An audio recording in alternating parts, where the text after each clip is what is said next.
আসসালামু আলাইকুম। ছাদে আমি 2টা টাইগার মুরগি পালছিলাম, আর টাইগার মুরগি 2টা আজকে জবাই করেছি।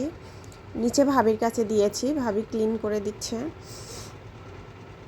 আর আমার ছেলে পানি নাড়াচাড়া করছে।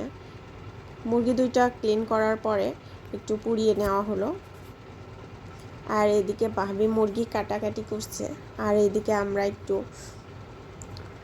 আমার গেটের সামনে যে ফুল ছিল সেগুলোর ছবি তুলে নিচ্ছি। ফুলগুলো দেখুন, মাশাআল্লাহ খুব সুন্দর হয়েছে। ছাদেও যেমন সুন্দর ফুল, আমার গেটের সামনেও কিন্তু তেমন সুন্দর সুন্দর ফুল আছে। এই গাছগুলা কিন্তু খুব সহজে হয়ে যায়, তারপরে কিন্তু খুব সুন্দর ফুল ফোটে, আমার কিন্তু ভীষণ ভালো লাগে।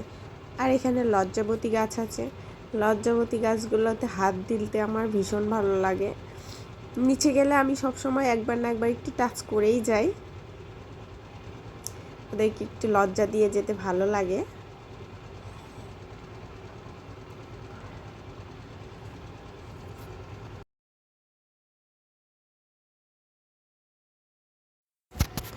মুরগি কাটা হয়ে গেছে, তো আমি উপরে নিয়ে চলে আসছি, আর এখানে কিছুটা মুরগির মাংস রেখে দিলাম।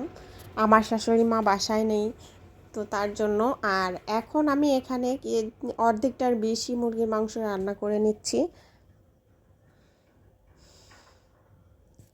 মুরগির মাংসের ভিতরে আলু দিয়ে খেতে, বা মাংসের মধ্যে যে কোনো মাংসের মধ্যে আলু দিতে কিন্তু আমার অনেক ভালো লাগে।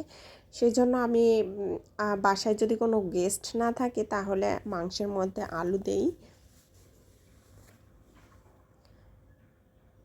তো আলুগুলো ভেজে নিলাম, ভেজে নিয়ে আর কি মাংসটা রান্না করে নিচ্ছি। একটু হালকা করে ভেজে নিলাম, আলুটা না ভেজে নিলেও কোনো সমস্যা হয় না, তবে এভাবে ভেজে নিলে আমার মনে হয় আলুটা আস্ত থাকে, ভালো থাকে, আর সহজে সিদ্ধ হয় সুন্দর।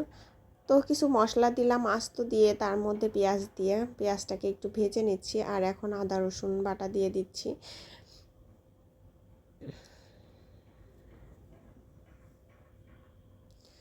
দিয়ে নাড়াচাড়া করে মাংসটার জন্য 2টা তেজপাতা দিলাম আস্ত দিয়ে, নাড়াচাড়া করে নিলাম। এখন লবণ দিলাম,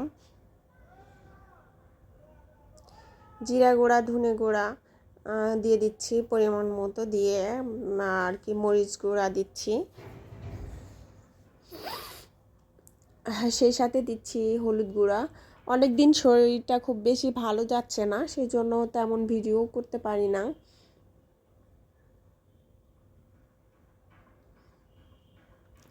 তাই ভাবলাম অনেক দিন পরে একটা ভিডিও রেডি করে আপলোড করি। আর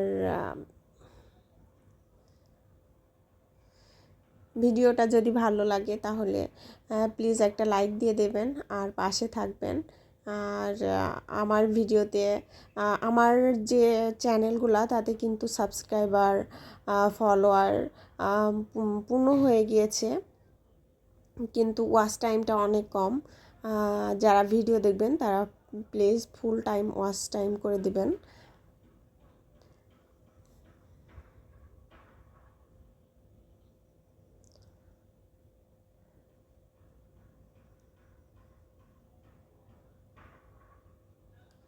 আমি যে ছাদে মুরগি পালন করেছিলাম তার কিন্তু বেশিরভাগ সেবা যত্ন আমার আপু করেছিল।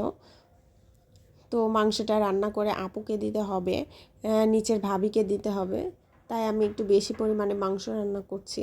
আর ছাদে আমি আগেও মুরগি পালন করেছিলাম, আর ছাদে কি আমি যে ফ্ল্যাটটাতে এখন আছি এটাতেও কিন্তু আমি মুরগি পালন করে ডিম খেয়েছি, মাংস খেয়েছি।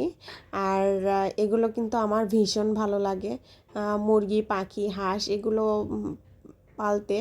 তো আমিও কিন্তু ঢাকা শহরে থেকেও সুযোগ পাইলেই আমি আর কি হাঁস মুরগি পালন করি, একটু খুব বেশি করি না, অল্প পরিমাণে। তো এখন কিন্তু আমি আরও বড় পরিসরে করার সুযোগ পেয়েছি,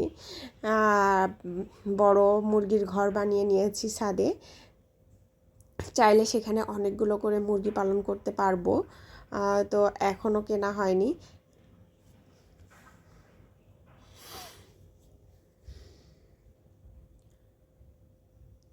দেখি সব ঠিক থাকলে ওপরে মুরগি ভালো মতো পালন করার চেষ্টা করব।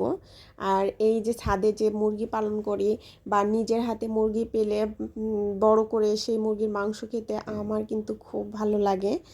আর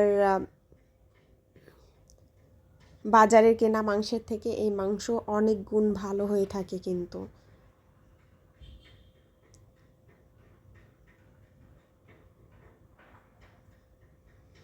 যারা নিজের হাতে মুরগি পালন করেছেন তারা অবশ্যই জানেন।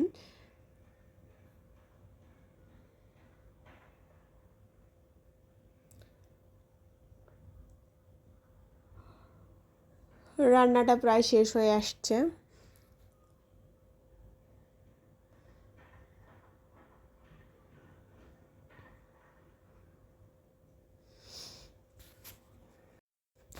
মুরগির পা নিয়েছিলাম, মুরগির পাটা কালো ছিল দেখে আমার ছেলে খায়নি, কিন্তু আমার ছেলের জন্যই আর কি নিয়েছিলাম। সে মুরগির পা খেতে পছন্দ করে, মুরগি খাওয়ার সময় সে সবসময় চায় যে মুরগির পাটা কোথায়, মুরগির পাটা কোথায়। তো আমি তার জন্যই নিয়েছিলাম, কিন্তু পাটা কালো ছিল, সে খায় নাই সেই জন্য। মাশাআল্লাহ খুব সুন্দর ছিল। খুব